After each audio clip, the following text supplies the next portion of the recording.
Hoy en día se nos hace súper normal hablar de sociología o aventar el término de sociología en una conversación junto con historia, junto con derecho. Pero hoy me gustaría hacer un poquito de hincapié en de dónde viene este concepto de sociología. Y para eso nos vamos a apoyar en tres de los pensadores que fundaron el campo de la sociología. Vamos a pasar por Comte, vamos a pasar un poquito por Nietzsche, pero empecemos por Marx. Y es muy interesante porque Marx llega a la escena y cambia el campo de juego por completo.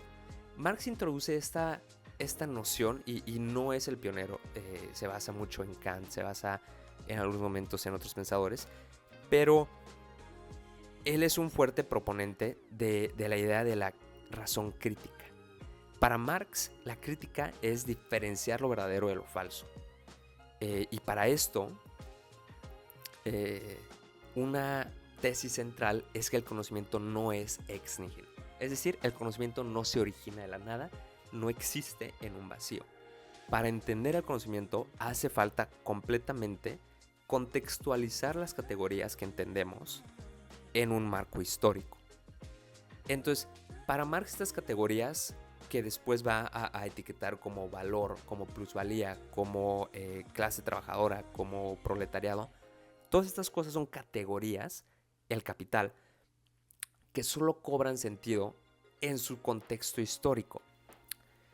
Entonces, para resumir, Marx llega a proponer la razón crítica, que para simplificarla muchísimo y restarle muchos de sus matices, la podemos aterrizar como esta idea de que para entender un fenómeno debemos generar en dos pasos este conocimiento.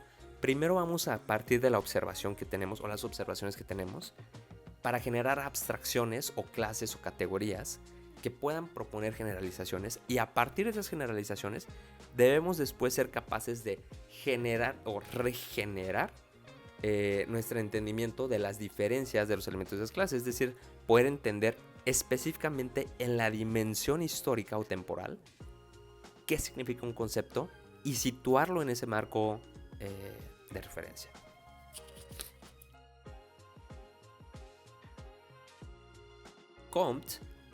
Auguste Comte, llega a la escena y él cambia mucho la forma en la que pensamos precisamente este tipo de categorización del conocimiento y de generación del conocimiento. La idea principal de Comte es que existe una ley que aplica a toda generación de conocimiento humano. Y esta ley plasma que todo el conocimiento, todo el desarrollo del espíritu humano y de su cuerpo de conocimiento atraviesa tres estados. Entonces se le conoce como la ley de los tres estados. Bien, ¿cuál es el primer estado? Y los voy a decir en orden porque se supone que tiene que ir en orden. Entonces, el primer paso es el teológico. En el paso teológico, en el estado teológico, el humano, el hombre, la mente que está investigando un tema, se preocupa por las causas primeras de los fenómenos que observa. Entonces, ¿qué está causando esto? ¿Qué está gestando esto? Y debido a que es el paso inicial de la creación de conocimiento y no se cuenta con un marco externo de referencia, no se cuenta con necesariamente conocimientos previos científicos, el primer instinto es atribuir a entes independientes y sobrenaturales con voluntad propia estos fenómenos. Ahora, Comte propone que todos los tres estados, en su expresión máxima o más refinada, minimizan la cantidad de sistemas o piezas involucradas en la explicación de los fenómenos observados. Entonces, en el estado de la teología, ¿cómo se vería esto? Iniciamos en el naturalismo, progresamos al politeísmo y concluimos en el deísmo, ¿no? Donde ahora todos los fenómenos son atribuibles a una sola causa. Una vez que el ser humano se siente confortable con algún tema o campo desde la teología, empieza a migrar hacia la metafísica, hacia el estado metafísico. Este estado metafísico realmente es un estado transicional, es una modificación del teológico, pero es esencial, o sea, es indispensable para poder dar el salto final hacia el tercer estado. En este estado intermedio, los agentes sobrenaturales dejan de ser pensados como estos entes sapientes o entidades propias y se vuelven fuerzas abstractas. Estas fuerzas abstractas, al final, convergen en la idea de naturaleza.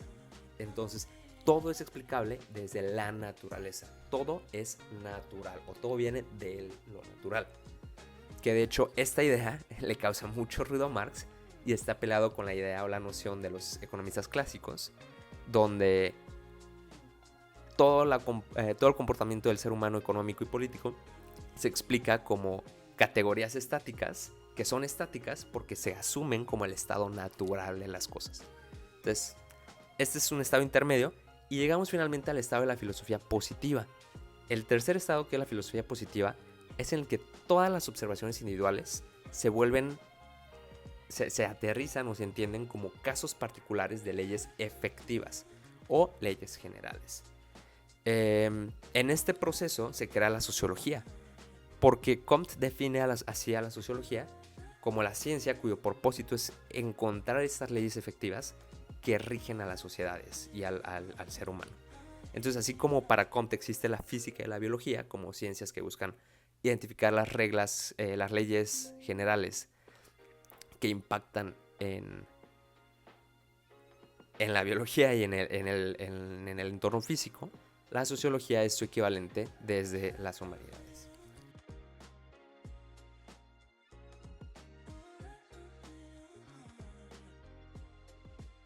Ahora, Nietzsche hace dos proposiciones muy importantes para la definición de la teoría, de la forma en la que entendemos sociología y cómo evolucionar el campo.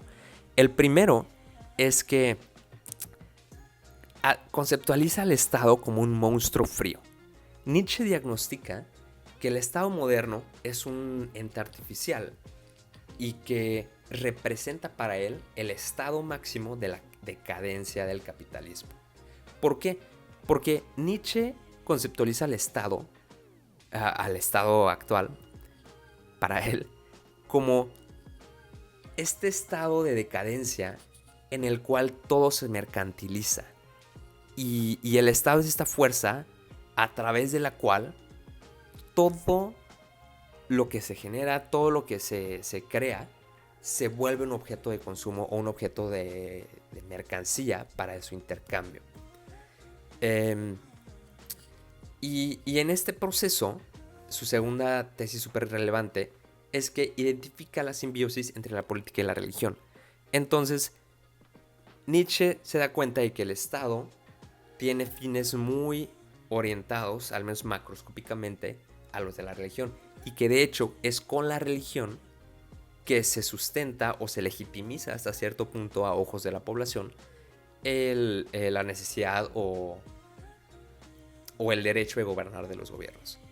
Entonces, es desde esta postura que Nietzsche pone sus tesis y de aquí en adelante realmente se vuelve una conversación de respuesta a estos tres autores previos, donde se construye sobre las tesis que ellos proponen.